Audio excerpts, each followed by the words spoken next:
It's 11 o'clock at night, and I'm just a few minutes to mess around.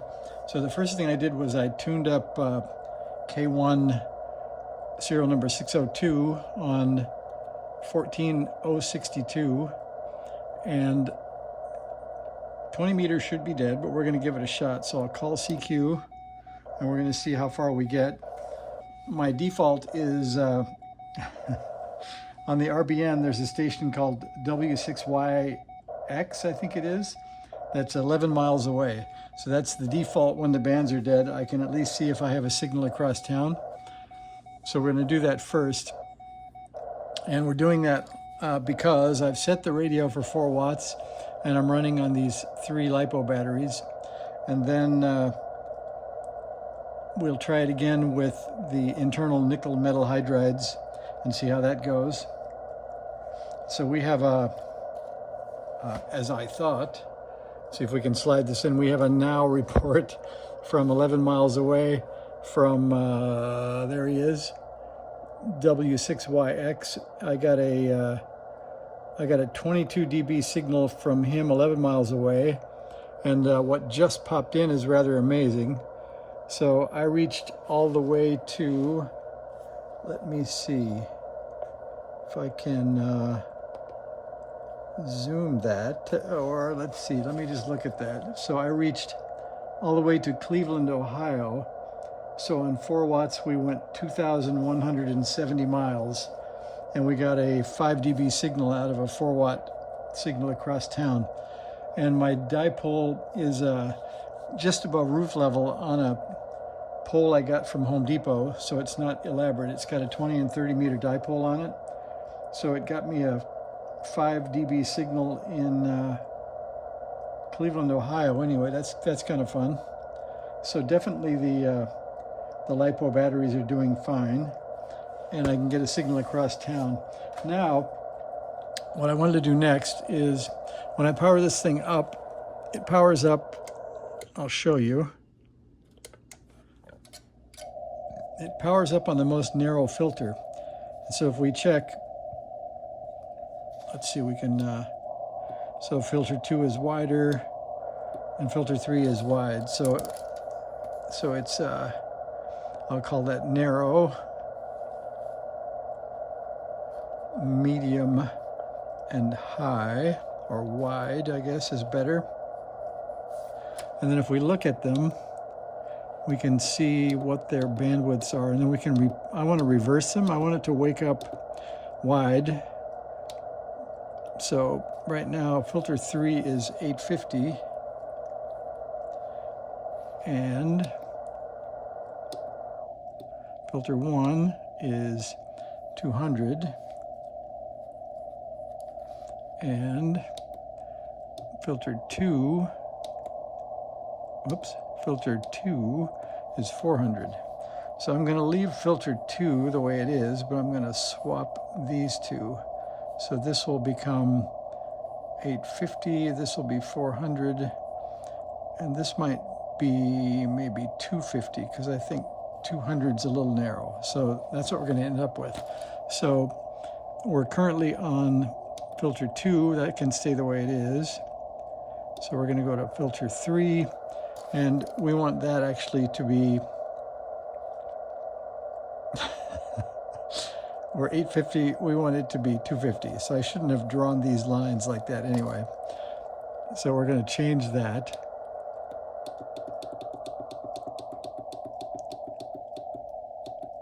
Okay, that's going to be the 250. And then filter 1, we want to be 850.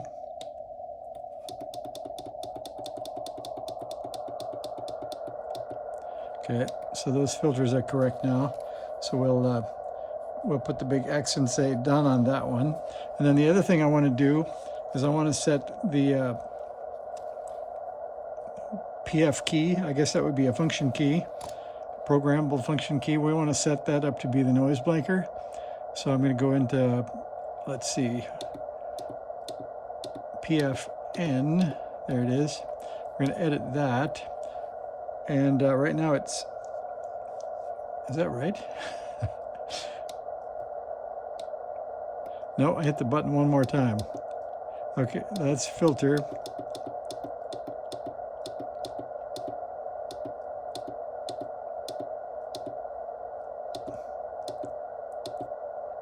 Oh, we're in the PFN menu, I see. There we go. Anyway, so now I'll back out just to show you that. So we're in the PFN menu.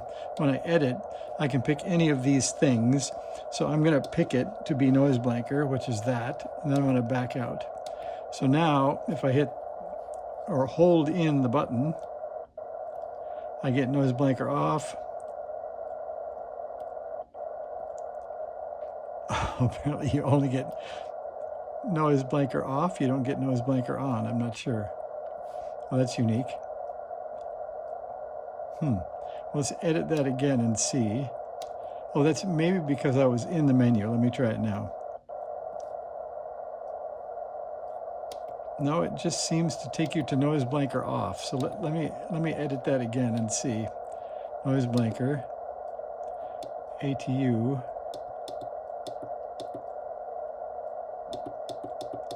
Yeah, that seems to be the only option. There's no noise blanker on.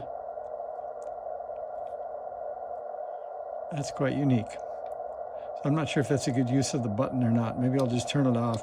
I don't think I've ever used XIT, but I think that's what it would be now.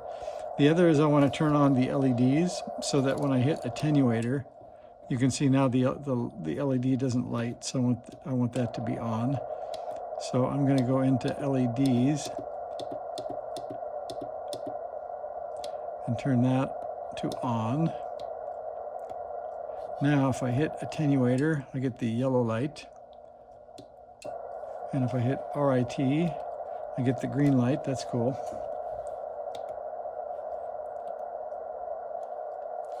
So I think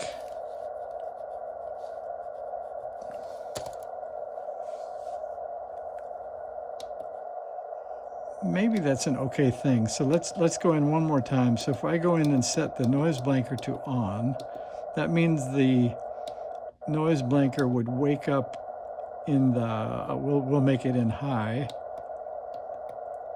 Now if I turn off the radio, but then I need to actually go in and set the PF button back in. So let me do that first.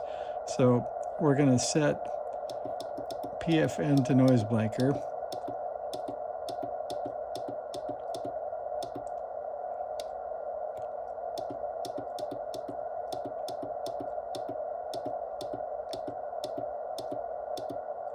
Okay, we're setting it to noise blanker. Now, if we check the setting on noise blanker, we have that set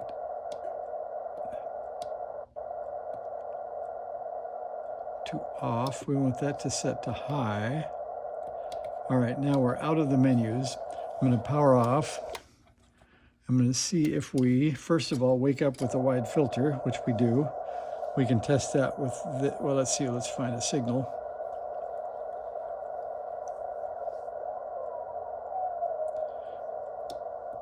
Definitely narrower and narrowest on 3, so that worked.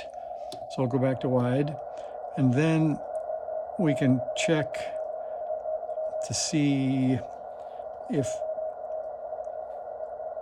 there's no indication that noise blanker is on, so we won't know if we shut it off or not. So we can check it here.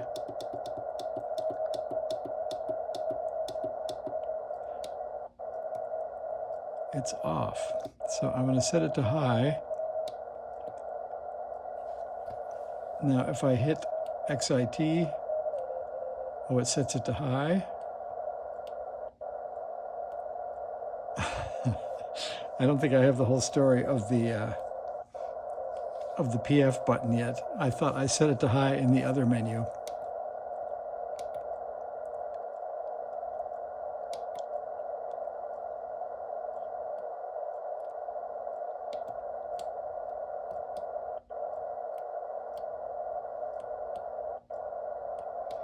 Well, it certainly turns on the noise blanker anyway. I'll give it that. So maybe it's better to leave the noise blanker off and have this set it to high. I guess we can live with that. Okay, so we've got the noise blanker set up. We've got the LEDs set up. We've got the filters all reversed.